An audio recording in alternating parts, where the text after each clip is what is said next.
Dame, what changes when Aaron Gordon is defending you?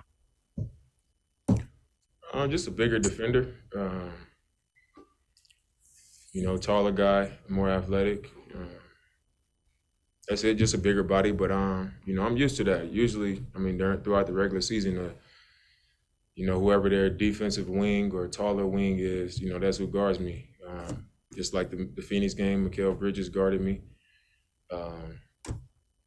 Golden State, Kelly Oubre guards me. I've always, went up against a bigger wing. That was an adjustment that they went to in the second half. But I just think they gave me more attention, more so than it was just one guy. I'm never going against one guy. What do you think you guys should do to kind of counter that if they go back to Gordon guarding you? I expect it, to continue, but I think just moving around more off the ball, getting to somewhere off ball sets. Usually bigger guys, they can use their length and athleticism on the ball, but when you start to move around on flares and pin downs and things like that, you can, typically get a little bit of space. Aaron Ventress, or Damian, you guys said since game one that you guys expected them to come out aggressive, expected them to come at you guys. Why do you think you guys weren't able to answer their aggressiveness? I just think, we just weren't sharp enough. It's the playoffs.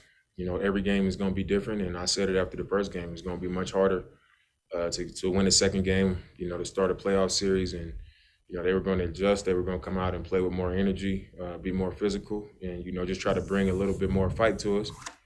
And, it was as expected, but I think our turnovers, we had 6 turnovers in the first game. And tonight I think we had 6 turnovers in the first half of the first quarter, or the first 8 minutes of the first quarter. So I think that showed that, they had more of a presence and more of an effect on our offense.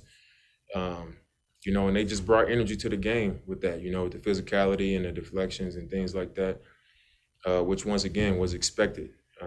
Obviously we didn't, allow that to happen on purpose, but that's what happens. Teams go down, and that this team, they're well coached. Mike Malone is a tough coach. He's not going to back down. He's going to get in their ass and challenge them, and they're going to respond. They were down 3-1, I think, twice last year and responded each time. So we know that they're going to adjust, and they're going to come out and try to bring it to us. And tonight we just didn't play well enough to overcome that. Thanks. Dwight James, NBC Sports.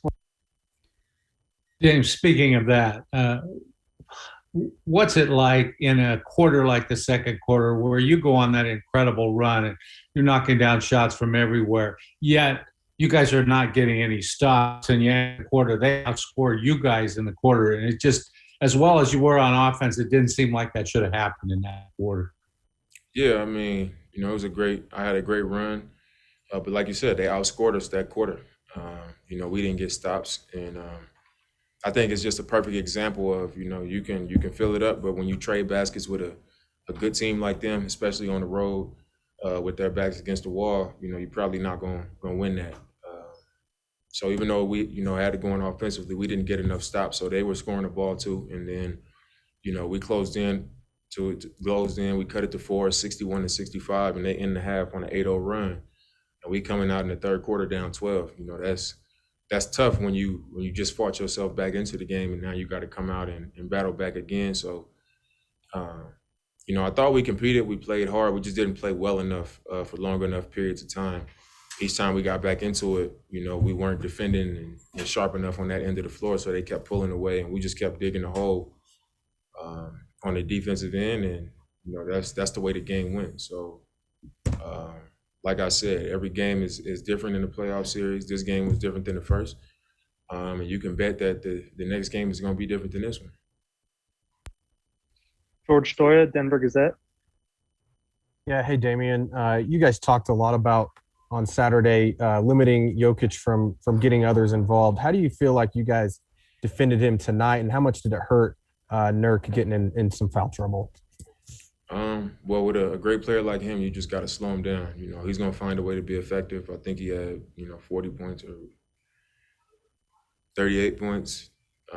He's going to be effective. And I think we we're not trying to let him score. We're just trying to make him work to score. And we know that they're at their best when the ball is just hopping around. And I thought, they had other guys making plays as well. All the guys that compliment him, they made plays, and that that hurt us. We allowed them to swing. They couldn't, just making plays. When the ball is moving around, that's much better for them. And it wasn't Jokic dominating passing the ball, but other guys were, and we can't allow that. So we got to be better. And obviously, when Nurk is in foul trouble and not on the floor and not able to do what he does best for our team, that's going to hurt our team. Real quick, CJ McCollum is about to be available in the locker room Zoom, so he's going to be starting there in about a minute. Next question is coming from Sean Hyken, Bleacher. Dame, you obviously were very vocal, a month or so ago about really wanting fans back in the arena. What kind of effect do you think it's going to have on Thursday with the increased capacity that they announced? And as you guys get deeper into the playoffs, how much do you have an effect do you think home court advantage is going to be with different teams and different cities having different capacities? I mean, well, hopefully we get to the point where we can have at least what Denver has, or I watched the Knicks game yesterday and I was like, that looks like a 2017 game or a game from last season before the pandemic hit. So hopefully we can get up there. Hopefully we can get most of our fans in the building and not be cut short. I know that we wanted to lower the teams at the bottom getting the least amount of fans, and we kind of behind on doing that. So hopefully by the time Game 3 comes, that number can be a little bit higher, because we got the best fans in the league. And when our fans are in the building and that building is noisy and our fans into it, we got one of the hardest buildings to win in, and it's the playoffs, so we're gonna need that. I would love to see our building have the same amount of fans that a lot of these other teams we watching have, because you can tell that they're feeding off of it. And with us having the best fans, of course, it'll be to our advantage.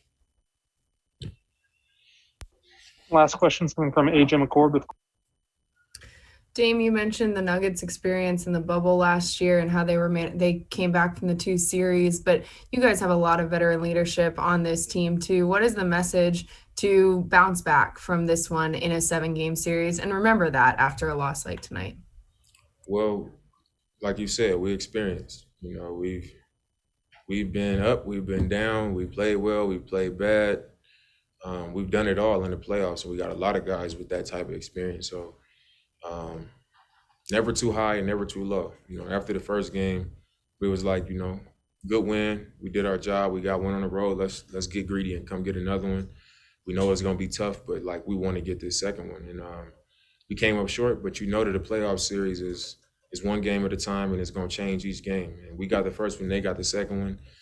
And we just got to make our adjustments. We got to improve and see what hurt us tonight, and be ready to get a game at home in Game 3, and also understand that just because we're going home don't mean we're going to win the game. We got to go out there and tighten up. We got to go earn another one. So as long as our mind is right and we understand that, which we do, we got a lot of guys that, are experienced, like we just said. We just got to handle business, and get ready for the Game 3.